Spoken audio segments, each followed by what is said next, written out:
number 7. I am Apex Magazine Editor-in-Chief Leslie Connor, and today I am joined by Rebecca Treasure, our brand new Managing Editor, and our guest editor, Nick Mamatas. So we all know how this goes. I'm going to hand it over to Aly, as she is our wonderful MC. Thank you, Leslie. Welcome, everybody, back to the Apex Magazine Snap Judgment. If you are new to us, we'll explain how the game works. And I say game because we're all trying to keep it light here because we don't know what's going to happen next. Anonymous submissions have been collated into one document submitted by our subscribers and Patreon patrons. Some of these submissions are first pages of novels. Some of them are first pages of short stories. Some of them are flash fiction. All of these submissions are only 250 words or less. I will be reading the submissions out loud, and as I read, at any point, if any of the judges would like to raise their hand at the point at which they would stop reading that submission in the slush pile, and then we will have a discussion about why. Hopefully this feedback will give all of us an opportunity to see things from the editor's perspective and fellow writers' perspectives and readers' perspectives as well. The judges' critiques are meant to help you hone your craft and answer the age-old question of what are they really looking for when we are submitting our piece. We can cover it in the 90 minutes of the stream. So your entries have been randomized and we will go in the order that fate has set. We apologize in advance if we don't get to your work, and we apologize in advance if we do get to your work. Get excited. Please join me in welcoming our judges. Leslie Connor, Apex Magazine's editor-in-chief and author of the alternate history extreme horror novel, The Weight of Chains. Leslie, welcome. Sitting in for Jason is Rebecca E. Treasure, managing editor and flash editor of Apex Magazine, and a writer with short fiction in Galaxy's Edge, Air and Nothingness Press, and others. Welcome, Becky. Our special guest today for this stream is Nick Mamatas. He is the author of several novels, including I Am Providence and The Second Shooter. His short fiction has appeared or will soon appear in Best American Mystery Stories, Asimov Science Fiction, Tor.com, McSweeney's, and many other venues. Much of it was recently collected in the People's Republic of Everything. Nick is also an anthologist. His latest book is Wonder and Glory Forever, awe-inspiring Lovecraftian fiction. Welcome, Nick. Thank you for being here. Look at that book. Look at that book. Yeah. They go on and everyone's favorites for kids. Thank you so much for being here, Nick. We're excited to have you. I'm happy to be here. Wonderful. Judges, are we ready to start the snap judgment? Aye. We are. All right, then we will get started. Our first submission is from a novel. The genre is near future science fiction, and the title is Gene Fire.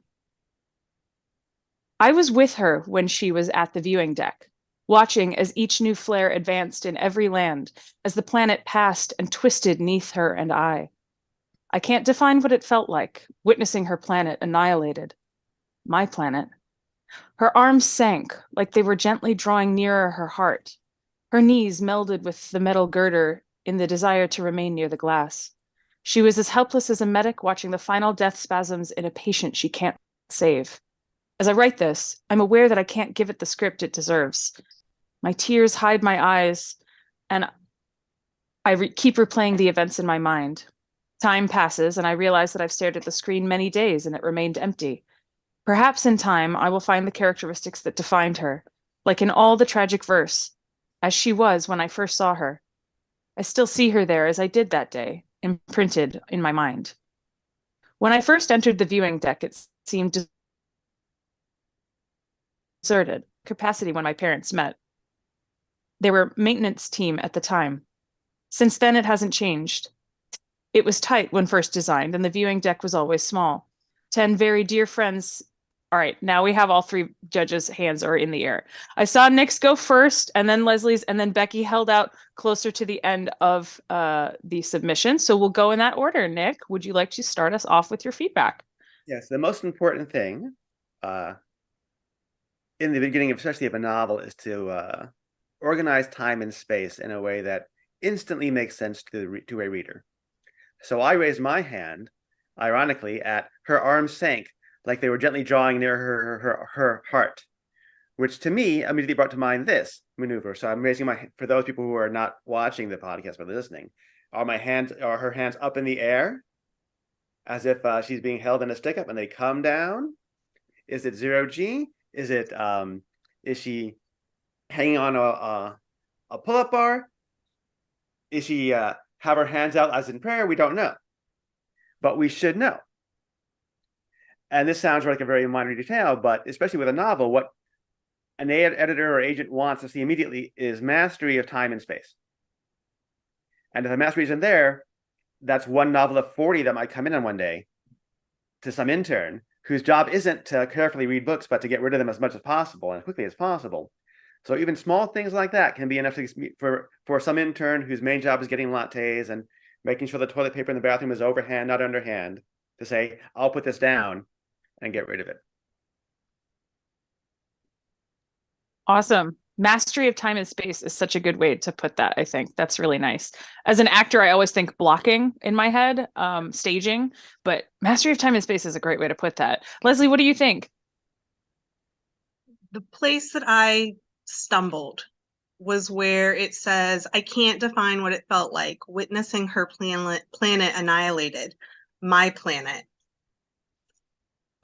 At that, I'm going, because at first it sounds like, okay, it's her planet, it's not my planet. So that's why I can't understand. It would be different because it's not my planet. But then you're going back and saying, no, it is your planet. So why can you not describe how that would feel? Because you're both experiencing the same thing. So that tripped me up. And then when it goes on to say that they're not giving him the script that it deserves, immediately at that point, my brain is checking out because I'm going, well, if you can't tell me this story, like if you can't tell this story, then why are you telling it? Why are you the person who's telling it? Maybe it needs to be in a different perspective. If the narrator is saying, I'm not going to give this the story it deserves, well, why would I want to read that story? I would also recommend going through and having the author really read it out loud. There were several places in it where I felt like, Aly, you kind of stumbled a little bit because maybe the word choice was a bit awkward and clunky. And reading your work out loud is huge for helping to iron that stuff out. Because like when you're reading it like to yourself, you know what it says and how it's supposed to sound. So it's like you smooth over that clunkiness.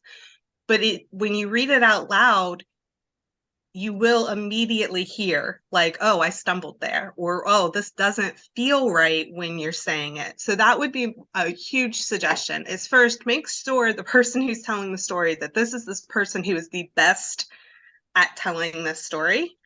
And if the narrator you have is the best, don't have them tell us they're not, because immediately your reader's going to be like, oh, well, we're agreed. Okay. Why read this? Yeah. So those are the biggest things that stuck out to me. Awesome. Becky? Okay. I mostly agree with everything that Nick and Leslie said. Of course, what I typed was that I was a little bit disoriented by that first line and I was hoping to be grounded by it. But the reason that I held out so long is that sometimes, you can open with something that's a little bit information heavy and like a lot of world building. And then at the end of the first paragraph, you'll get like a sentence that crystallizes it and everything clicks into place. And I was kind of hoping that if we held on a little bit longer in the submission, I'd get that line that retroactively made everything clear for me. And it just didn't come. So if there is something in the second page or the third page that explains all this, maybe start a little bit closer to that or move that up so that the reader gets oriented more quickly with a lot, like the language is nice, but there's a lot of information coming at you and a lot of words. So I would try to make it so that the reader was oriented a little bit faster. Absolutely. I think we can move on to our next submission then. We have a short story next in the horror genre, titled Running from the Dead. A child's body. Fear's icy fingers scurried up Sarah Bell's spine when the code came over the police scanner. Dispatchers didn't lie, and they didn't bullshit. Another dead kid. Sarah shivered. Izzy, she said. The incident's address was across town, but traffic would be light this late at night. Her engine roared as she gave the truck some gas and merged southbound onto the 101 freeway. Most reporters chased their big stories. Not Sarah. Her story chased her because the living can't hide from the dead, no matter how hard they try. Sarah blogged creepy first-person narratives as she fled across the country. Her loyal fans believed her mobility spoke of an insatiable appetite to report ever weirder atrocities. The truth was simpler and more sinister. Sarah endeavored to outrun one particular horror, her dead sister, Izzy. And after 2 glorious years of silence, Sarah thought she'd finally lost her. Until now. Fuck me. Stupid, deluded, stupid. Sarah slapped the steering wheel hard enough to hurt her hands. She would never find refuge if Izzy had located her in a city as large as Los Angeles. Sarah parked outside the toy store and chugged a shot of whiskey. Fluorescent lights and plate glass windows made it easy to see inside.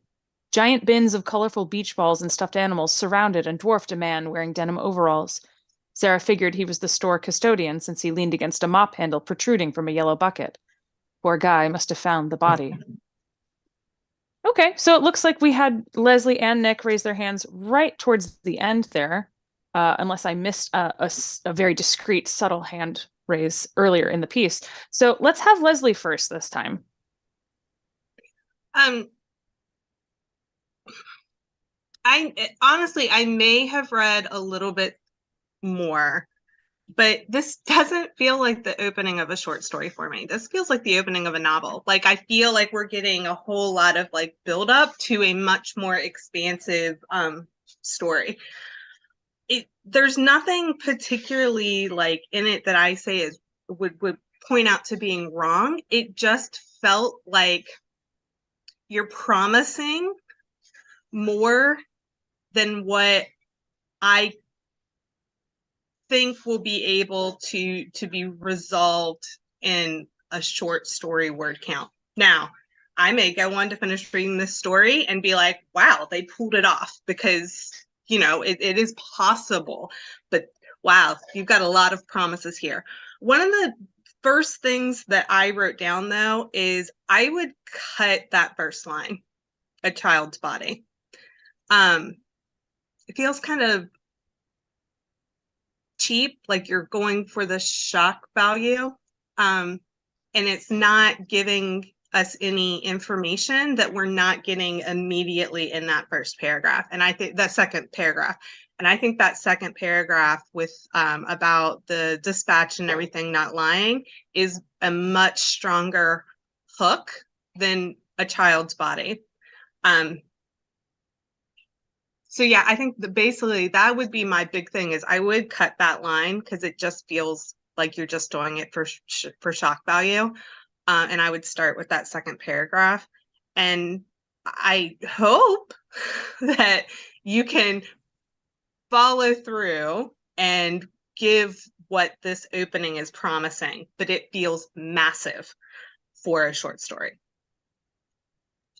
That's a really good point. Nick? It's interesting. Many people would have stopped at that first line. In fact, you see many guidelines for magazines saying no child endangerment, no child peril type stories. Part of the reason why I did not stop at that first line was because I'm always a little cynical about those kinds of demands made in the submission guidelines. So I thought to myself, I must give this more of a chance. Though I agree, in general, it was a little, you know, there's some advice you get. They say, hook the reader right away, which is actually very bad advice. You want to tantalize the reader, not hook them. And often what happens is you hook the reader with something amazing or something provocative or something short and sharp, and then you go backward. Oh, was something interesting happening? Never mind that. Let me give you a little backstory. And to a certain extent, this has happened here. What it seems to be is about a woman who's running from or running to a dead sister who is a killer or something like that. But we get a lot of information from a seemingly omniscient narrator who explains how she blogs, explain what her fans believe. So we get people we have a narrator who has entry into the minds of other people who are not in scene, and who makes declarative statements like what the truth actually is. So with that kind of narrator, you can start us off right away.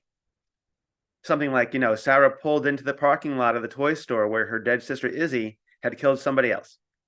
That gives you a lot of information very efficiently, tells you what the supernatural element is, a dead sister who's also a murderer, is a vampire, then we can find out a little later on, that kind of thing. And that keeps us in the narrative present. So there's stuff that's quite interesting, and it would kept me reading a little longer, but always thinking, oh no, don't mess this up, don't mess this up. But there are 3 little moments where it's all messed up. This is the kind of story that needs a revision. Have the concept, keep it, then try to figure out where the story actually begins. And it doesn't actually begin at the police scanner. It begins with Sarah's motivation for driving around the country, which you can tell you should be able to just announce in the first sentence. That would also make it feel more short story-like, because you have the concept right away. Short stories are concept-driven, while novels can be expansive and kind of flabby. And then we can see, this is going to be a moment where the entire situation is solved in the parking lot. Why I finally raised my hand was with the janitor and his yellow bucket and his mop, which is very much like a movie, and movies use a lot of very short visual language to get things across. So if you've ever seen a movie, someone's coming home from groceries and they're bustling with their bags in the door. What's in the grocery bag? This is the question for you all 3. What's in the grocery bag? An orange. No, a baguette. I was going to say a loaf of bread. Yeah. Now, who's coming home saying, "Oh, it's baguette and celery night. The kids love it." Nobody buys those things together. Only in movies does it happen. And the same thing here. Only in movies is get some guy sighing, holding his mop, and that felt like a sort of top of mind sort of thing. Had it started with the janitor, had it been the first Lizzie confronted the janitor, both of them trying to avoid the stains on the floor from the dead girl. That's something good. Then we have 2 characters doing something. But it was just sort of imagery without interaction. That was the 3rd strike. Having said that, with a revision, this story sounds incredibly interesting. I agree that it does sound super interesting. It's a concept that I'd like to see it pulled off well. And you still have the problem with the dead children, those markets who don't like that kind of thing, but there are plenty, apparently Apex loves that kind of thing. Well, there's next year's anthology theme for you. Oh gosh. Oh boy. Was just I don't know. Well, maybe. Well, I don't know. Maybe. We'll kickstart that one. Becky, what have we got? Okay. I was grounded with the first full paragraph. I agree with Leslie that a child's body isn't, I'm not sure if it's helping. And so I was starting to be all right, I've got some questions, and I like that, because then I started to be all right, who is this character? And immediately she was most reporters chase their stories. So I was great, I'm grounded. I asked a question and immediately the author gave me the answer. And that's the kind of thing that Nick was saying about keeping the reader tantalized. You delivered on your promise, so now I'm going to trust you for another little bit. I was about to raise my hand in that big paragraph where Sarah blogged creepy first-person narratives, her dead sister Izzy, because we had fallen away from the character and we're just being told a bunch of things. But then Aly said, "Fuck me," and I was okay, you've got me for a little bit longer, because I love the authentic character voice there. So I was all right, I'll give you a little bit more. And then when we got to the toy store, I wasn't sure why she was there immediately, because she'd been talking about her dead kid's sister. And I was what are we doing here? It wasn't immediately clear to me that this was the crime scene. There was no mention of police or anything else that would have been present at a crime scene. And so I was about to raise my hand when the selection ended. So I would encourage the writer to think about ways of spreading this information out a little bit and layering in some more delivery on those promises. All of this information is important to the reader and they need to have it, but they don't need it right now. And quite often you'll find that they don't need as much as you think that they do for the story to work. And so, yeah. But I love the idea of being haunted by your dead kid's sister. I love that. That's great. Yeah, definitely. Even reading it, it feels like the camera keeps shifting to different things when when it could maybe linger a little bit longer on specific things to get the reader into the situation. We'll move on to the next entry here. We have another short story. This one is science fiction. And the title is In the Path of the Titan. The storm was supposed to be category 8.5, bigger than any storm ever harvested. If I brought back its heart, I'd be a legend on Loom.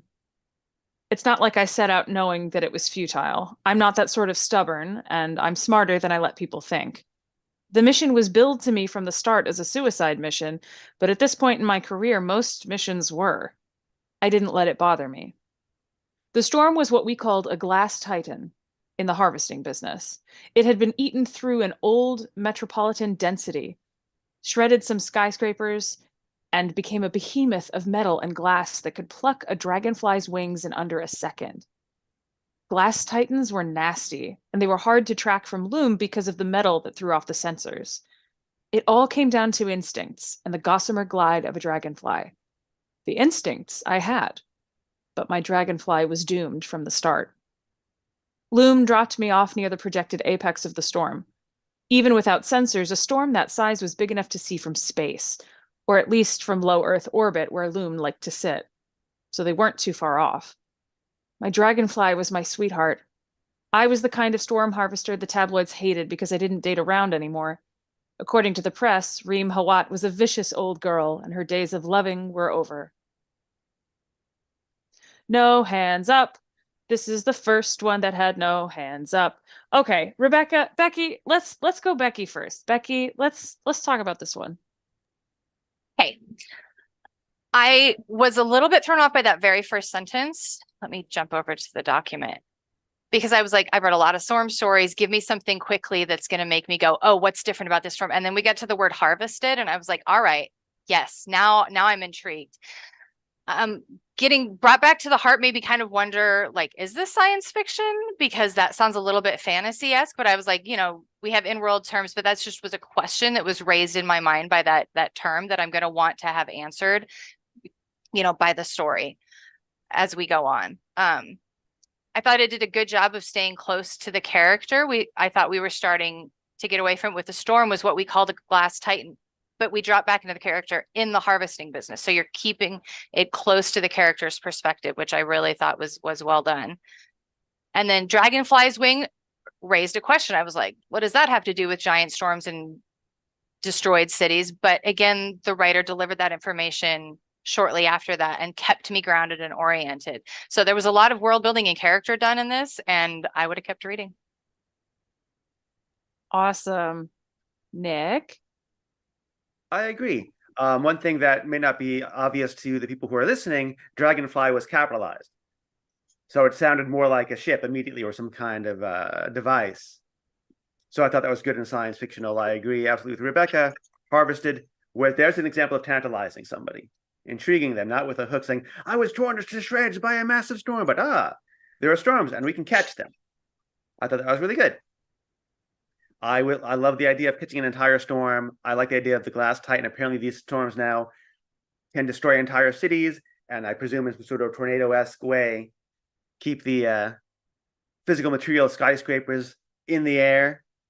I was very surprised and even more intrigued when it said low Earth orbit. I had thought, this must be on some other planet, like a gas giant where you can have these massive storms, but apparently Earth is this messed up, which also makes me think, is this right? So I'll be reading on this, make sure, is the science in this right enough to publish? That doesn't have to be hard science fiction. I'll buy it. But if there are like a dozen of these storms on Earth at the same time, no, there aren't. No, there isn't. So I'd want to look at the economy, the political economy of these storms and the meteorology of these storms more closely. A couple of things I would have cut while I'm reading. I would have gotten, there's a tendency in paragraphs to end with a kind of unusual small sentences that aren't necessary. I didn't let it bother me. Cut that off. We don't need it. So they weren't too far off. Cut that off. If that becomes some sort of authorial or narrative tick where there are lots of paragraphs, then another kind of a superfluous sentence that's bonily casual, I would have, depending on the strength of the story, either rejected it later on or said, we can cut these very easily and accept. One last note, Tabloids. What's a tabloid? Do you know what a tabloid is? Have you seen a tabloid in the last couple of years? Probably not. Most people, even now in the year 2023, read newspapers online. So in the future, are there going to be tabloids? A tabloid, for those who don't know, is a kind of newspaper that's a rectangle, not a big broadsheet, a tabloid. And then later on, since tabloids were cheaper, they became the cheap news. But that's what they're going to be called in the future? They barely call that now. So that made me wonder too. Is there some sort of weird reversion to mid 20th century vocabulary here for a story reason, or because the author wasn't quite thinking what every word might mean? So those are little things I would note. And had I accepted this story, those would have been the first things on the first page I would have cut. And then it would depend on the author. If they see your first page, I love your story, it's great. Here are the 5 things you need to change on page 1. How would they react? I would hope they'd say, great, wow, you're the most amazing editor I ever had. But sometimes they don't, but they should. That's a very good point, actually. I feel like that's even the specificity of the language, like you said, Nick, it can be something that even when I'm writing, like I'll miss that the first go around, but after a couple of, work throughs, you start to go, oh, we could be more specific about that, especially for sci-fi. Yeah, absolutely. Leslie? So I liked this opening because you have a lot of concepts, but like Becky pointed out, it is very grounded in the character. Like we're not just throwing out a lot of wide concepts without understanding how they're connected to the character. For me, it's funny because you mentioned the word tabloid. My mind automatically switched it more to paparazzi, because paparazzi is something that is still very much alive and well. And so in my head, I'm going, oh, okay, well now we have like people who are like kind of storm chasers in a way, who are now big enough that paparazzi is following them, which I thought was kind of a little bit like a little nugget of this world of like, here we have an Earth, we know it's Earth because as they say, that has these storms, these climate disasters that are so large that the people who are handling them are becoming sensationalized, which to me is a very, very cool idea. Like, it's not going to be the movie stars who are the celebrities. It's going to be the people who are risking their lives to go after these climate disasters and stuff. So I thought that was kind of cool. You're right. Tabloid isn't like a thing that, unless you're looking at like news sites online, that might be tabloid-esque, but you're like, to find like an Esquire or whatever in the store, you don't really see that much anymore. So that is a good point. Overall, I thought it was a really intriguing opening. I feel like this is a story that has a lot of concepts. You're setting up kind of a big promise that needs to be fulfilled by the end of the story to really kind of wrap up this world. I don't want to say in a neat little bow, because if you read Apex magazine, there's very few neat bows. But we have to feel like there isn't something that's promised in the beginning that's left dangling at the end. They're as important as the beginning is, the ending is just as important. And there's nothing for an editor that's more heartbreaking than you get to the end of the story and it doesn't land well. So that would be my biggest thing to watch here is make sure, if you're setting up all of these super intriguing things, that you can pull it off in a way at the end that feels satisfying. It doesn't have to necessarily be neat, but there doesn't need to be a dangling promise out there. I've got a question for you two. Has it been the case in the previous snap judgments that when somebody gets positive feedback, and I think we all gave the story positive feedback, that it goes in the slush pile, does it get submitted and you see it? At least once.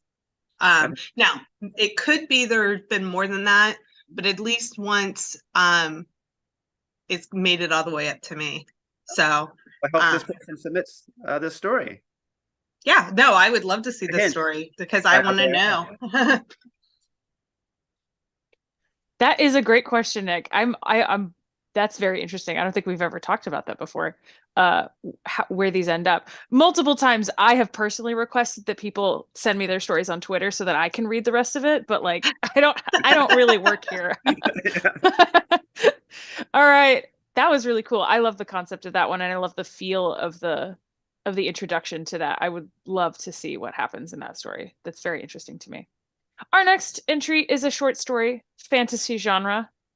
Have we had a fantasy genre yet? Is this the first one? Yeah, I think it is. Fantasy genre short story titled Friends in High Places. A priest, a scribe, and a whore walk into a pub, but none of them is in the mood for a joke. The priest arrives first. She's not wearing her priestly robes, but between the tree pendant pinned to her shoulder, the limp wings tied down at her back, and the perma-judgment scowl on her face, there's no question about her job. People avoid eye contact. She strolls through the crowd and claims a suddenly vacant booth at the back. The scribe arrives next, nervously looking around. His yellowed wings quiver uncertainly, matching his skin, and he doesn't take off the gloves hiding the ink stains that mark his fingers. He thinks this makes him look less conspicuous. He joins the priest at her table, clutching his bag to his chest. The whore arrives last, but not quite late. His wings are brightly colored and lively, and the hair at their ridges and on his face are dyed in blues and purples to match. They catch the light from the ceiling sun tunnels that illuminate the place. He stops at the bar and orders drinks, wiggles his fingers at some regulars while he waits. He carries the drinks to the table and puts one each in front of the scribe and the priest, then sips from his own. Well, this is a vibe, hey? Here, have some spiced wine. He smiles radiantly at them. So, you got it? The scribe fidgets with his glass, looks nervously around before answering. 2 in a row with no hands up. Okay. Leslie? Okay. I feel like that opening sentence, it's a little risky because my first response is to like roll my eyes because it's a setup we all know. But the farther we got into it, the more I liked it because it sets a tone. Like you're thinking of a lighter tone and then it's like, but wait. So I still think it's risky, but I kind of am there for the risk. I also really, really liked the way, and I'm sure this really has nothing to do with the rest of the story, but I like the way that you flipped what immediately people think gender roles would be. Like the priest is a woman and the whore is a man. And I was like, oh, I like that. Because we get tired of seeing the same tired stereotypical gender roles cast for every character. So I thought that was interesting. So far, we're 250 about words in. I have no idea what the story's about, which is a little concerning to me. We start to get it when, he says, hey, do you have it? And, the scribe's all nervous. But I would need to have an idea of what this story is actually about relatively soon after that. Like you've introduced your characters, you firmly have set it in the fantasy genre because they have wings. You've given us the tone, but I would need to know, like, in that next paragraph or two, I need to know what's at stake here. Like, why is this story? Because just a tale about 3 people at a bar is not a story. That's just a setup. So I would need to know very soon what's at stake. Why are you telling us this story? Or I would end up passing, even if I'm like tickled with the tone and the setup that we've got going on. That makes sense. So even 250 words with no idea what the story is going to be about, or no hint, no tantalization of what the story is going to be about, can be tricky, even with a setup that's intriguing. Right. The setup is very quirky. It's cute. You've got me to buy in this far because you've given me 3 very clear characters in a very clear genre, and I know that the tone is going to be somewhat lighter because of that first line. But right now there's no buy-in other than it's quirky. So I would need that buy-in. I'd need that plot, like what's at stake, really, really, like in that next sentence is where it should be. Otherwise, I'm going to be like, well, we're just reading something that's funny, but not a story. Mm-hmm. Becky? Yeah, so what I typed was that it risks being a jape, and I don't want it to just be like one big punchline. That opening line, when I heard walk into a bar, I was like, oof, you better sell me on this quick, because I really, we've read a lot of bar stories, right? Where people walk into a pub or a tavern or a bar or a space bar or whatever. So if there's a really, really, really compelling reason to be opening this way, then trust that you know what you're doing as the writer and go with it. There's a lot of interesting things happening in the prose, which is what kept my hand from going up. Like, she claims a suddenly vacant booth at the back. He's clutching a bag to his chest. So they're raising these questions. And this is an example, I think, of where voice can carry you a long way when maybe the story isn't really started yet, but because the prose is doing something interesting, I'm still reading, like I'm still carried through by it. But I'm with Leslie that I would expect a lot from the rest of this story from an opening like this. You really have to get me to buy in. There's a Mary Robinette Kowal story that starts in a bar. And, when you're like, really? Mary Robinette Kowal is starting a story in a bar, but she delivers on that twist of expectations, right? And so I would expect something similar and hope for something similar from this well-written opening that keeps me invested and delivers on an opening that made me go, whoa, that's a bold choice. Awesome. Nick? I like this a lot. I didn't mind the bar thing at all. Maybe just my own experience of Slush. I don't get as many bar stories. I've not seen as many bar stories over the years as others have. Probably because I'm not getting a lot of rewritten D&D Dungeons and Dragons style, story.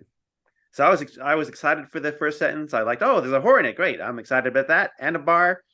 2 things I'm highly interested in reading about at all times. And jokes, even though it's not really supposed to be funny, but clearly it is funny. Where I was hesitating a little bit was that sort of the ultra modern stuff, like perma judgment scowl. That sounded to me very contemporary, as did. But then at the end, when the horse says, well, this is a vibe, hey, and that signals to me, oh, okay, this is going to be a story where it's not where historical fidelity is not going to be important, even though obviously I would have wings and things like that. What I would have done at the end of this page is glance up at the top of the menu to see the page, the number, the word count. This thing needs to be a longer story because we're starting some sort of heist or some sort of caper at the bottom of the first page. And if it ends in 2,000 words, it's going to be a punchline. It's going to be a wind up in a punchline. And if that it is the fucking cosmic egg or something, because they're all birds, I'm going to be fucking annoyed. But if it's a longer story, we get to hang out with these characters and explore the world and figure out why there's this choice of a kind of seemingly a fantasy setting, but with ultra contemporary 21st century dialogue in a way that's cool. Then I need to have more content. I want to have a longer story about it. And as far as the concerns about where are we, I think that's a very easy change to make. And instead of have you got it, have you got whatever the thing is? What is the MacGuffin? Just be explicit. Have you got not the cosmic egg, but something else? Tell us exactly where that it is. And then I think we're all going to be very interested to read page 2 and forward. So here's another one, I think, minor revisions to the first page. And then very happy to read the rest of it. And I hope it gets submitted to Apex. Absolutely. Nick is blowing up our submission pile. Nick's volunteering y'all for more work, for some work over here. No, I loved reading this one out loud. This one feels nice to read out loud, which to me as a reader and also as a fellow writer is always like a good little green flag that goes up for me. Very interesting. We have another short story up next. It's a secondary world fantasy. And the title is Agent of Favors. When granduncle holds court, I would typically skulk is such a brute word. Let's say stick to the shadows. From the shadows, I watch the birds, rarely seeing any from my childhood away, and silently count my coins, even rarer. When family speeches go long, I play a game where I try to forget what coins I have hidden in what secret pockets, but I always remember, and the count is always the same. I half listen to the cousins. They're all cousins to me, waiting to hear if any need a favor, particularly a favor I can get repaid in coin. But all I hear are that careful aroma needs tile lessons to impress an avid player, and hot-tempered Ellerit needs a coffeehouse brawl kept quiet again. And I already have favors owed me from those two. Favors are all very good, but coins have a certain indescribable quality, which I can only call spendability. Even honor-rich, cash-poor granduncle can't deny that, as he measures a gaggle of stump-dumb cousins for the pan and roasts them for failing to bring back either the coin they were sent with or the raw silk they were sent to buy for cousin Fettel's wedding. One loves to see a master chef like granduncle at work, especially as sweet cousin Havra is so broken up by this basting that I judge I can cadge dinner off him for the favor of listening to him complain. So we had two hands up for this one. We had, I think Leslie was first and then Becky. That sounds right. And Nick did not. Nick did not put a hand up. So I want to know what Nick thinks. I think this is very readable, but needs to be dialed down. If this was a dial, this dial's at 8. It needs to be about a 5. But I was still very hopeful because the voice is very compelling. I do see many problems with it. I can see why people would raise their hands, but I kind of liked it anyway, and I would give it a shot to see the second page. If this was the first 500 words, this guy would probably be doomed. But for the first 250, I'm ready to give it a break. I do think there are too many parenthetical comments, too much use of M dash, which visually can be disturbing, especially for an online magazine where you're scrolling up. In print, it might be a little easier to read if this was sent to, say, a magazine of fantasy and science fiction. I just found the voice quite clever. The sort of what makes coins special? I guess you can spend them. Spendability. I enjoyed that. I like stump dumb cousins. I was a little wary of the figurative language around the cousins being cooked, because in a fantasy story, any sentence can be taken literally or figuratively. So please signal: is this a court or is there cannibalism? And I'm ready for either one of them, but I want to know right away that this narrator is kind of just being funny. But I liked it enough to turn to page 2. On page 2, I think this guy would surely die and be rejected, but I was ready enough to give it page 2 because it was just funny enough, just clever enough. I was just intrigued enough by this person as a poor relation to a court that I was ready to see what's up. But on page 2, something must happen. Word 251 must be something incredibly interesting that tells me what the story is going to be. Absolutely. Becky. Yeah, I love secondary world fantasy. It's, my bread and butter. I love to write it. I love to read it. But for me, this feels like the writers telling the story to themselves with this draft. And I think quite often that happens when I'm writing secondary world fantasy too. Like you're building this world out and you're building the character out. So there's all these rich, compelling details, and none of this is badly written. It's all really interesting, but there's a lot coming at me. We've got birds, we've got coins, we've got grandfather, we've got cousins. And so one suggestion that's been really helpful for me is you take all of this and you cut it completely to where that action that Nick was talking about starts. And then you splice this back in when it's necessary. The absolutely necessary information to make the action richer and make sense. I think that there's a lot of good stuff here, but do we need it all right now? Do we need it in this order? Or is there something more actiony that we could move up that tells us what the story's about? And then we can have these really interesting and well-written details kind of filtered in, like woven in later. I was looking at the manuscript, so I didn't see when your hand went up, Rebecca. When did it go up? What sentence? I'm not sure what sentence. I know it was in the second paragraph. I think it was right around coffeehouse brawl, where I was just getting so much information and I didn't have any grounding as to why I cared about this information yet. I didn't know what the character was doing. I didn't know what the plot, I mean, we can kind of guess at the setting from the descriptions, but there was a lot coming at me and I didn't know what to care about and what was important. And if one more question, if you don't mind, if this were a novel, would you have the same experience? No, if this was a novel, I think I'd give it longer, because if this was with secondary world fantasy novels, you have to do this, right? And this is what readers come to secondary world fantasy for, is these rich, interesting, unique worlds, and with the tropes layered in there. Like, that's what we come to. But with a short story, and I read a lot of flash too, so I might be being unfair in the sense that I want stories to start right now. And so no, but if I was opening this in a novel, like a bookstore, and this is the first page, I would probably turn the page. I've certainly gotten many stories over the years where I write back saying, this is a summary of your novel. Never write a story again. Come back and find 80,000 Right. words, $100,000 and enjoy being a novelist. Yeah. I could see this being much like that. Right. Yeah. There's a lot of good stuff, but it just wasn't happening fast enough for the pacing of a short story, I think. That's awesome. Leslie, what do you think? I'm gonna be the bad guy. I don't like secondary world fantasy. Like at all. And then I just found our main character kind of insufferable. Like, he just feels it. I just get the feeling that they're looking down at everything that's going on around them. They don't like anybody that's around them. All they care about is the money. And Well, clearly this character also hates secondary role fantasy. He's stuck in one, and he doesn't like it. So you have something in common. But I don't know. It felt like it was trying to be clever, and I wasn't getting the payout of it being clever. I felt like there were too many cousins. Again, I feel like we know it's secondary world fantasy because you told us. But I really am not sure that from this beginning that I would have known that.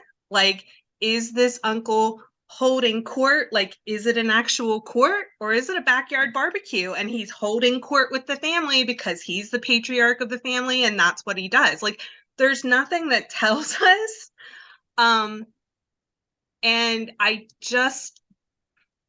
did not I didn't enjoy the main character. I just immediately felt very turned off by them, and I didn't care how they got their money.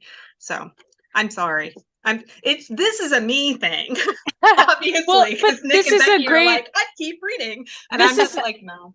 This is a great moment for us to remind everyone who's tuned into this that you may submit a story to Leslie and she hates it, and you may submit it to Nick and he loves it. Like, right. Every editor is looking for something different, and not just per magazine, right? Not just for each venue. Each venue has its own tone and voice and style, right? But that editors are also people who like and don't like things as they see fit. So you never know. Like, yeah, your story may have a different home.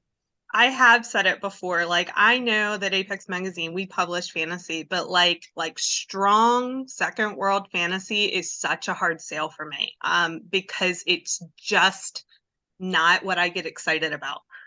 Now, if it's done super, super, super well, then absolutely. But it's a very high bar for me, and that I know is a me thing, like, obviously, because everybody else is like, I enjoyed this, and I'm like, I really hated this guy.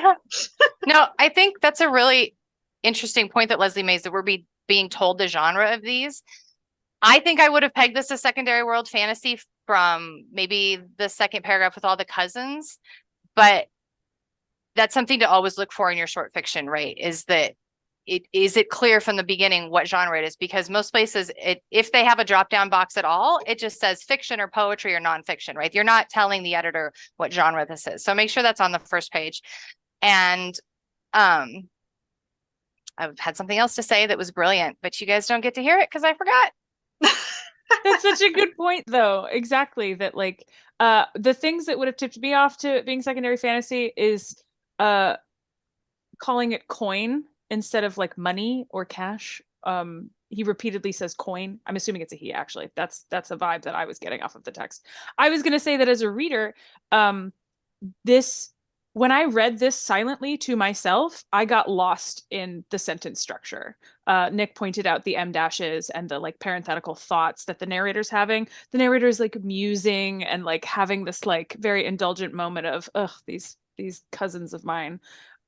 Which is very strong. Like it's giving like Shakespeare's Iago, it's giving Shakespeare's Richard III. Like I know this person in a secondary world fantasy sense, but when I read it out loud, I didn't get as lost. It made more sense to me dramatically.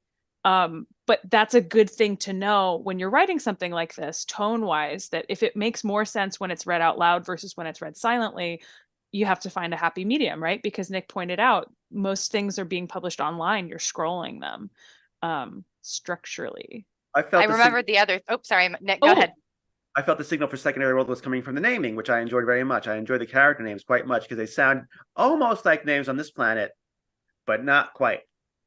And maybe I'm reading too much into it, but it also sounds like it's a cross-cultural name, and that we have Oromo and Ellerit that sound like they go together and they're in the same paragraph. But then Fedel and Havra, which sound like they're from a different place.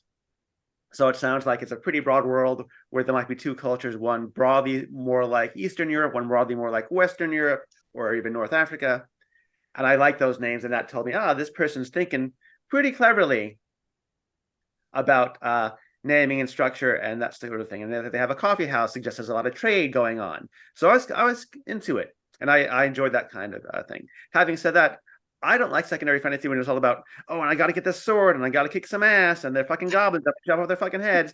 But if you have, Holden Caulfield, Catcher in the Rye, little guy here in the corner, then I'm highly interested in secondary fantasy. Yeah. That's a really good point too. Yeah, I before we get to Becky, who thought of her thought, I would add the names look really cool on the page, but when you're making these names whole cloth from scratch, read them out loud because someone else will have to. And if you don't know how it's pronounced, neither do we. Becky, what was the thought? So I was going to say that I know that Leslie doesn't love secondary world fantasy, and I know that Apex doesn't publish a lot of it. And so, yes, I love secondary world fantasy, but in my position as an editor for Apex, it's going to be a hard sell to me because I'm not buying for myself. I am buying for the readership and the editors above me and what they expect and what people come to Apex for, right? So sure, if it's really, really good and it has those Apex-y vibes, then sure, it's going to work for me. But just because I love secondary world fantasy doesn't mean that's going to be an easy sell at the Flash contest, because it's an Apex Flash contest. And you always take into account the needs and the wants of the market that you're sending to. 100%. And it's especially true at Apex. I feel like there's such a vibe. There's such a vibe, and it's so hard to explain what that vibe is. But then you read the stuff that gets published and you're like, yeah, 100%, that was it. Like, nailed it. Like, and then I'm out here like, how do I get there? Where is the map? I don't know. But it's cool because then you end up with magazine issues that have a cohesive feel, even though they're from totally different authors about totally different things. All right, our next entry is a horror short story, jumping back closer to Leslie's home turf, I think, with this one, possibly, I don't know. It's called The Gulf. I might have seen The Revenant on my first night at Cypress Beach, but I didn't know what I was looking at. It was easy to dismiss as a trick of the unfamiliar seaside light. Fata Morgana or sundogs at dusk. An over-intensity of bioluminescent organisms in an unexpected place. Too brilliant heat lightning, warning of a storm too far away to be felt. I didn't recognize it as something complicated or dangerous because that was not what I was expecting. If I had been expecting something like that, I probably wouldn't have agreed to spend the weekend with Joel at his family's fishing cabin on the Gulf of Mexico in the first place. We'd only been dating for a few weeks, and I wasn't at all sure I would still want to be dating him in a couple weeks' time, and November was a ridiculous time for a beachside weekend, even in Florida. Joel had wooed me in October with offers of cheesy ghost tours in St. Augustine and Tampa.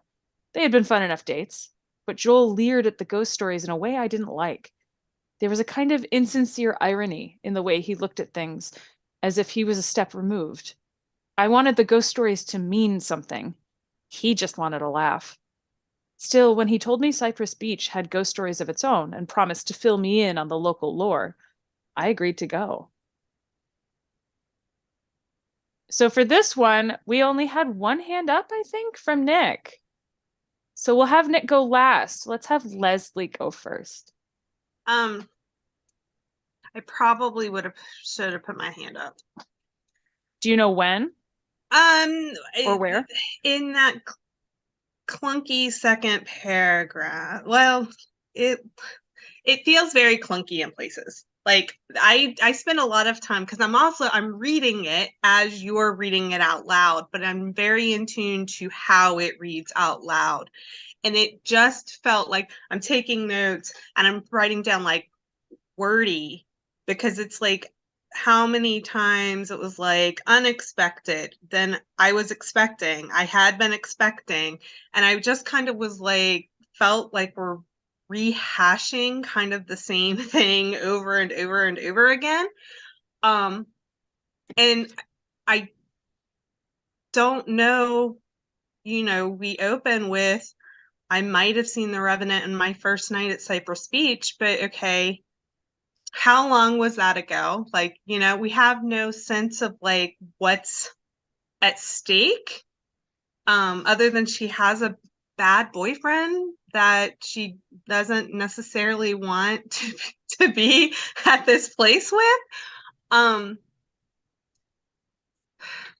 So I really feel like the world building that we're trying to do in these 3 paragraphs that we have could be streamlined a whole heck of a lot and tell us what is at stake here other than a horrible trip.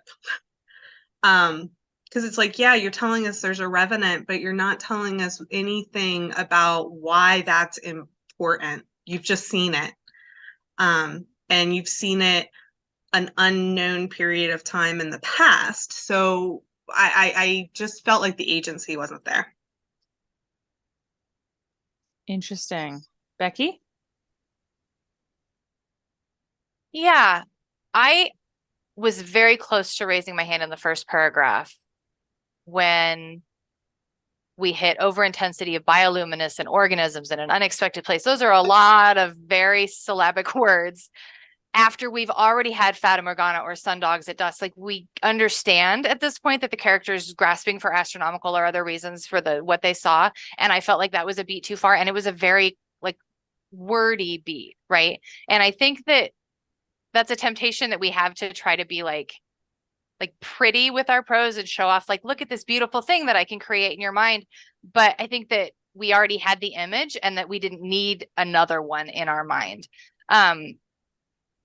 What would have stopped me, I think, fairly quickly after this, even though I didn't raise my hand, is that I don't know who's telling this story yet. Leslie said her boyfriend, but I'm not even sure of that. I'm not sure either. Yeah, I'm not seeing anything on this page to tell me. The only thing that I get that starts to tell me a little bit about this character is I wanted the ghost stories to mean something. And that's buried in a whole big lengthy description of this boyfriend, right? And so it's like, who is this story about? And like Leslie said, what's at stake? This is a lot of description again, but there's no narrative thrust here. Like, what's compelling me to turn the page? Like, what questions have been raised? And it's like, there might be some ghosts on the beach, maybe. But I think that, like Leslie said, this could probably be condensed and we can get there a lot faster. Really good point. Nick, what do you think? I raised my hand, but I will say that I actually like this quite a bit. But I raised my hand because, again, a failure of mastery. And here's a little tip for self-editing. Put up a page on your monitor, read it over and over again, covering each paragraph in turn. And if there's ever a paragraph that if you do not read because your hand's covering it and the page means the same exact thing, cut that paragraph. And all you need to do, this person here, is cut this second paragraph. And start us with Joel and going on the trip. Joel had would me in October. That's plenty. That's your second paragraph. None of this other stuff with dating, cabin, fishing. You can do that to me. You can give me that shit later. All I need to know is St. Augustine and Tampa, and I'm there because I'm familiar with the map and I've been to Florida. And many people have been to Florida, and people know what Florida is. So you don't need the second paragraph at all. The first and third paragraphs together are fine. What I'd want to see subsequent to that is a justification for the scientific and intellectual language in the first paragraph.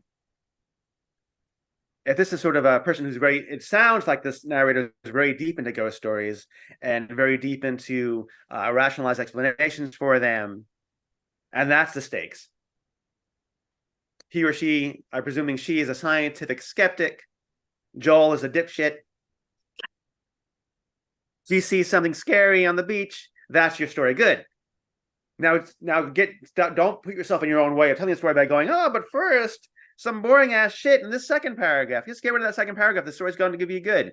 And then make her, she's a grad student. She is a weirdo with a lot of books. Joel finds her kind of annoying because she talks too much about scientific things. And he just wants to get drunk and go, oh my God, a fucking ghost. Then it's a good story. And I don't need a lot of stakes because it's a ghost story. Ghost stories don't even need a lot of stakes. A ghost story can be, oh, we're in this scenic area.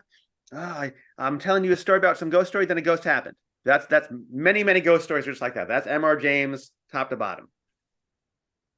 But stay out of your own way. And if you can't stay out of your own way in the first page, that tells me that the second, third, fourth pages are probably going to be worse. So I probably would have stopped at that second graph. I might have started hyper scrolling for an interesting paragraph. And then into my rejection letter would have said, hey, page 5 sounds really cool. Make it all page 5. That's awesome. That first page, especially, you have to be very careful on that first page because one slip is the slip that can make somebody stop reading. Absolutely. The advice about covering up paragraphs while you're self-editing, really, really cool idea to do that. Like, really cool idea to do that. And I was going to say, I agree that the second paragraph kind of diverts us. That in reading it, it also, and I don't know, I mean, y'all have more experience than I do. I'm curious, especially Leslie, who loves horror, that we sort of like slide into this story from a distant point in time and we're looking back at it. Do you find that that happens a lot with horror? And is it something that you look to avoid because it's less interesting, or is that pretty standard and like thematic? Like, how do you feel about that? Because we get told so often to start where the action starts or to have some immediacy to that beginning, especially in a short story. So I'm curious how you feel about that. I don't necessarily think that happens a lot in horror, because most horror, to make it scary, it needs to feel like it has agency and it needs to feel like it's happening. Like when you're looking back at it, well, first of all, if we have a character who's looking back at it, I already know that they survive, right? Because if they're dead, they're not telling me the story usually. I don't feel like it usually has this like looking back. Now, if it had been like she's like, oh crap, or I'm not sure who the narrator is, but if they're looking back and they're going, oh crap, they're recognizing that they saw something that first day, and now then they skip us forward and they're like, now I'm in a shitload of trouble because I missed this clue. That could be interesting, but it just didn't feel like we were getting that payback because it's like I have an idea that that's kind of where we're going to go. Like I might have seen it that first day, and if I had caught that clue, because let's face it, that happens in how many ghost stories that you read, haunted house stories, where something happens and people overlook it. And then because they overlook and we rationalize stuff, then they're in, a bad place. I just felt that this one was maybe just too, like, you're not telling us why is this happening? What's scary about it? And I mean, it's scary because you're there with the person you don't like. Leslie, had this been labeled ghost story, not horror story, would you have the same reaction?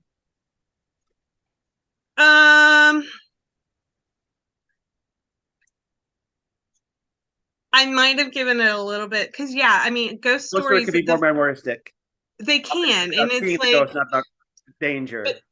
But it's still in that, like, if it's a ghost story and you're telling me that like if it's a ghost story and we're stopping, there needs to be something where the narrator doesn't see it, but the audience sees it. Like the audience is going, turn around, look at this. No, you're like, quit rationalizing. Like that's what makes people get excited, I think. Or for me anyways, you get excited when you're reading a horror story or you're watching a horror movie and you know that the bad shit's coming, but the people in the situation keep rationalizing. I think that would have been a more interesting place to start, is like, okay, so maybe they did see a revenant. Show us that rather than telling us I may have seen a revenant. And then you need to do it in a way where the readership can see why they rationalize it away, but they also are kind of, tied into, no, you need to pay attention to this. And I think that would have given it more tension. There's really no tension in this at all at this point. So. And as we all know, tension is vital. It is in horror. To pretty much everything. Right. Certainly, yeah. Certainly horror. But I feel like everything. As soon as I said that, I was like, wait, that's true of everything. It is true of everything, but it's super important in horror. Like, because if there's no tension, then there's no stakes. And if you're not really tied into what is happening, then unless you're trying to write a story that feels like those bad 80s horror movies that I love, where you're like cheering for the bad guy, like if that's what you're going for, but you need that tension so that you feel like you're worried about the protagonist. Otherwise, we're hoping that they do end up dead, and now they're writing the story as a ghost. Good times. Great. We're gonna read a lot of horror, and I'm so bad because I'm usually the person that's like cheering. People are getting eaten. So we're gonna take that energy into our next entry, actually. This is a weird/literary piece. It's from a novel, and the title is Flesh Day. The streets were oily. It was a flesh day, as she'd come to call them. The weather hadn't predicted a day like this. They never did. They didn't know anything. Isidore had known it would be. She knew because she hadn't had thought about it or expected it. If she had, it would have been a normal day. So it was sort of a retroactive prediction. It still counted. She wore her nice shoes, which had become her garbage shoes, because every time she wore them, it was gross outside. Truth be told, she really didn't even want to be outside. But doctors didn't make house calls anymore like they did on Green Acres or The Addams Family. Those were nice shows. Those shows didn't have episodes where everything turned soft and sticky and dumb for no reason. The clinic was between one secondhand shop and another secondhand shop. Isidore thought about going into one of these shops instead of the Ralphman Clinic, but she'd already stepped in lots of grease puddles and trod on at least a dozen street boils to get her nice shoes extra gross so she could track lots of muck into the doctor's office. It wasn't that she disliked the office or the people who worked there. It was sort of a comfortable place in some ways, but she hated having to go. Her shoes were very dirty, though, and she didn't want to ruin the carpet in the secondhand stores. She liked them. So we did have Nick put a hand up pretty early. First paragraph? Yeah, second sentence. The weather hadn't predicted a day like this. They never did. What? Who? How many of the weathers are there? I think there's one the weather. I don't think there are many of the weathers. So right away I'm thinking, ugh, English problem. And depending on the day, the week, and how many submissions I'd read, I might have just stopped right then. Now going on, we see the same kind of thing. There's a lot of undermining, self-undermining of everything that happens. My nice shoes aren't the nice shoes. I'm going here, but I'm not going there. This is happening, but I'm not happening. I want to go in there, but it's not great. The gross shops, I don't want to make more gross because I love them so much because they're so bad. What is it? There's one good thing in here, the flesh day. Just start with the fucking flesh day. There's a weird shoe fetish thing going on there. Nobody thinks about shoes this much. Just say, it was a flesh day. Tell me what a flesh day is. Not what it isn't. Not who didn't think it's going to come. It's a flesh day. Isidore, and is Isidore even the she? I don't know. So I don't know a lot because the sentences aren't in the right order, and the words in the sentences aren't in the right order, and there's verb-subject disagreement. And all I want to know what a flesh day is, and are the streets greasy because it's flesh? Tell me that, and have somebody slide on their ass on it, and be upset, and then you have a story. But get out of your own way, especially when you're weird/literary. Literary fiction means careful examination of sentences and their impact, both cognitively and emotionally.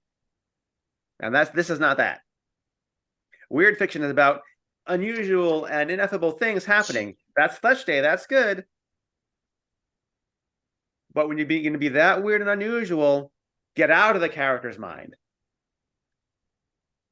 and give us some alienation so we can see objectively what we're trying to be given to see.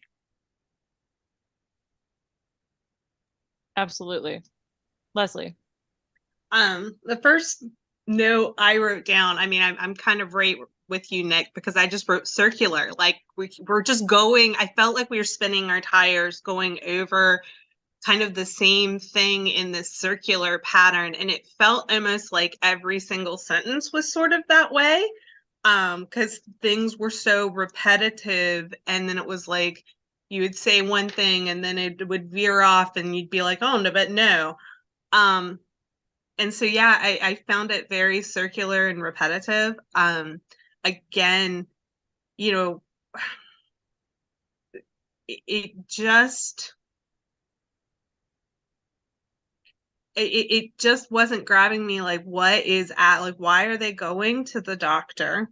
Like, there's so many more things that you could have told us rather than getting wrapped up in this circular repetitive motion. Also, you know, they're saying that Isidore calls it a flesh day, but that doesn't actually tell us anything about the world, because we don't know how the world perceives it, like everyone else. Like, she's calling it a flesh day and how gross and stuff it is, but why is it that way? And does other people see it that way? Or is Isidore imagining all of, you know, we don't know what's going on.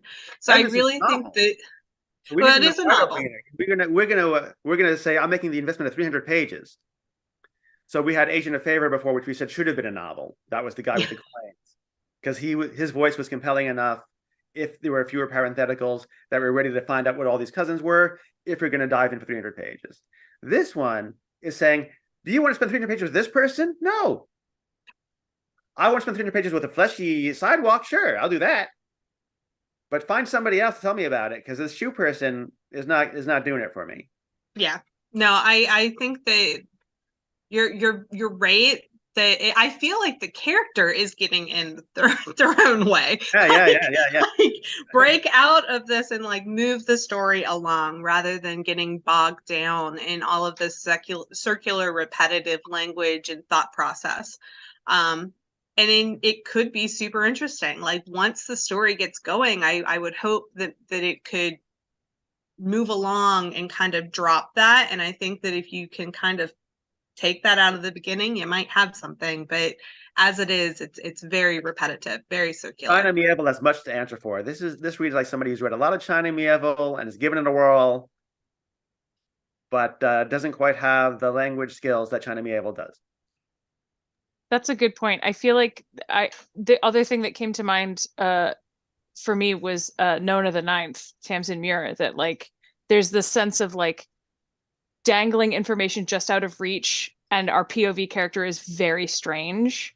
But in Nona the Ninth, that's book 3 in a series, so you already have a precedent for that kind of window. And with this, we have no idea, and we want to know about the Flesh Day. That's Becky, right. What do you think? It's even the title. It's the title. Yeah, Becky, what do you think? Go ahead, Leslie. I'm just going to say, I'm all here for a weird POV character. That's fine. But don't just start bogging me down in this. Like, it feels like we're not getting anywhere. And you can be weird and strange and give us quirky references to really old TV, which I love because I like to watch really old TV. But you have to get out of your way, and you have to let your character move themselves forward and get into the story rather than just spinning. Yeah, we want to know what happened to Earth that there's Flesh Days now, because we see it on Earth because of Adam's family in Green Acres. We don't care about your shoes. I know I keep going about the shoes too. Now she's got me doing it, this author. That's the problem. Yeah. Sorry, Becky. Go, please. Okay. the reversals thing where the character tells you one thing and then like, oh, but wait, that's not it. That's something that you do see in weird fiction a lot, where like you get a description and then there's a follow-up that twists it or makes it weird in some way, right? But for me, that's not what's happening with these. It's just changing it. It's not making it weird or twisted or making me go, oh, well, that's not what I thought, but that's really strange. And there's one after another, after another, after another, right? So one really cool one where you tell like that she's walking down the sidewalk in her shoes, but they're actually have like thumbs growing out of them. Then I'm like, okay, that's cool. See, now I'm talking about shoes too. But but I feel like that there was too much of that in this, and it wasn't twisting my perception of the story. It was just making me confused. And so it was kind of exhausting to read because I had to keep going back and reframing my expectations for what was going to happen. I did want to say that the title showing up in the first or the second sentence, I guess, titles can do a lot of work with you. Again, I read a lot of flash fiction where titles can do a lot of work for you. And with a novel, I feel like maybe it does less work because you have so many more words on the page. But putting it in the second sentence takes all of the oomph out of that for me. And like, I wonder if the title could do more work if this was a short story, I guess. But, you know, even then, like, could the title do something else to expand the reader's understanding in addition to just putting it in the first sentence? 250 words in a book called Flesh Day. I want to know what a flesh day is. And I have no idea. Like, I know that it's dirty, but I don't know if it's flesh. I don't know if there's blood falling from the sky. I don't know if there's thumbs growing out of people's shoes. Like, I don't know what's happening. And so I think in the last excerpt, we had not enough character. And in this one, we have too much character, and we need to get some plot and some setting into this. Absolutely. It feels like the writer's voice wants us to expect something and so that they can change it, but we don't know what to expect yet.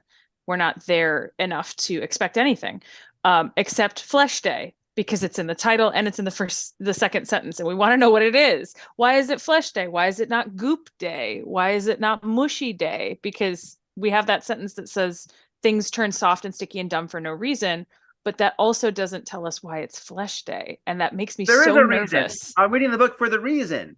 Right. I was going to say, there has to be a reason. Like, why is this happening? Yeah. And what is Isidore's relationship to it, other than making arbitrary choices about shoes? Sorry, Nick. All right. I think we're going to go on to the next one. We have another fantasy. Sorry, Leslie. A novel-length fantasy. Our title is Billamina and the Ship That Sailed the Trees. Can I tell you a secret? I've never heard the ravens. Not up here in the crow's nest, a quarter mile above deck, winds pinching me all over and turning my hair into black flames.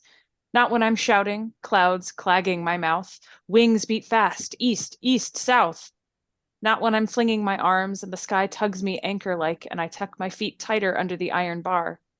And all the folk are specks below me, and the ship groans across the trees as the captain steers, and we sail, hunt fast for the raven that isn't there. And afterwards, when all the spyglasses are lowered, and the sails rolled, and the ship drifts over the treetops in a slowness that feels like dreaming, when the sky is fat with sunset, and Hamish yowls at my feet, and the windows down the great mast are lantern lit, and you can see the homes inside, all soft and wide, evening-like, we descend from the crow's nest. Hamish goes ahead of me down the spiral stairway where I have to remember not to run, for only a falling magpie is faster than a wildcat on a mast. Nor far, though, for we live in the dizzies with the clouds the machine doesn't eat. I wait outside our window and watch Granny stirring the stew with a leaf to salt it. I wait while she sets 3 places at our little round table. Did we have any hands go up? I went up after the first sentence. Okay. But you might have missed it because of that. It was very fast, yes. Nick, can I tell you a secret? I don't know. Can you? Like every third grade teacher on earth. I don't know. Can you? But, you know, we said last time China Mieville has got much to answer for. And that's a joke because, you know, you're not responsible for your Europeanese. But now Catherine Valente also has much to answer for. This is Catherine Valente without English language. The English language skills like Catherine Valente, you know, is superlative. And this is not. So, again, we have all this negation. Let me tell you something. Nope, nope, nope, nope, nope. No, I didn't hear the ravens, didn't hear that, didn't see that, didn't experience that, didn't have that. That's not going on. This isn't happening. Well, gosh, what is? Tell us what is. Why did John Lennon marry Yoko Ono? Do you know the story? He went to an art exhibit. Yoko Ono was one of the artists there. It was conceptual art. It was all critique, all negation. And Yoko's piece was a ladder, and you climb up the ladder and you see a small note up at the ceiling, and it says yes. We want a yes. We don't want the no raven. We want the raven. We at the very least want the eagerness and desire to find the raven, and then the disappointment. Not just never a raven, no raven. I guess this character, some kind of raven caller or raven censor who's not finding any ravens. But we don't get any experience of that. We just get called no, no, no, no, no. And it gets very confusing. And are these ships, I guess, flying ships as opposed to sailing ships? And then we seem inside because there's a spiral stairway. Is that still in the ship? Are they in homes? It's all very, very confusing without being lyrical. And you can be confusing if you're beautiful. That's also dating advice. But you can't be confusing if you're not beautiful. So at least be straightforward. And this needs a strong page 1 revision to get rid of these paragraphs and find some other place to start. And don't start with a direct address, because that's always the reason for the author to say, no. You want to hear a story? No, not really. Can I tell you this? Do you believe this? No, I don't. So avoid that kind of direct address, unless it's an apostrophized first person, when the you is actually somebody else in the story who's not present, as opposed to the you being the reader, who can always make the choice to to close the book. It becomes like an anti-hook. You're daring someone to read. And if you're want to dare someone to read, you also need to have beautiful sentences, as opposed to sentences that are very confusing and very list-like. It's a list of conditions that don't come to pass. And so this was the author does not have the skills to do what they are attempting to do right here. And they either need to spend their time developing those skills, or if the story is what's important to them, they need to find another way to tell this story. And I recommend, in that case, starting with an explication of the ship they are on that is trying to find the ravens. I agree. As a reader, I feel like I don't know what they want me to look at because of the negations in the first paragraph. And then there's a lot of almost description in the second paragraph where I don't know what I'm looking at. This is like the third time I've read this entry, and I just now realized that the mast is big enough to have homes inside of it, which is astonishing. And I wish I knew how big the ship was. Leslie?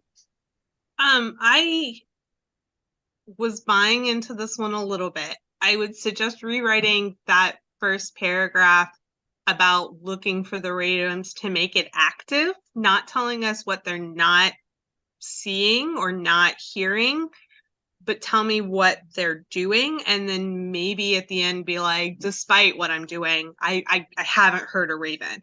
And then that second paragraph, I would cut everything before Hamish goes ahead of me down the spiral stairwell, because that's where I kind of start to feel like we're actually feeling like we are within the narrator and we're starting to go somewhere.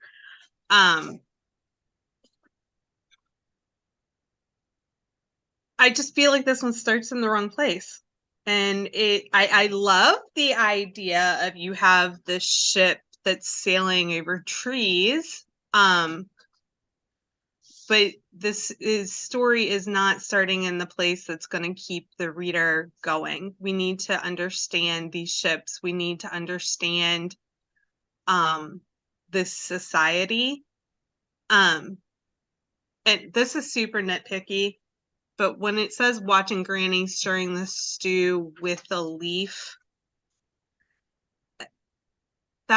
for some reason that jumped out at me as being like, you can't. How would you stir with a leaf? A leaf is pliable. It's going to bend.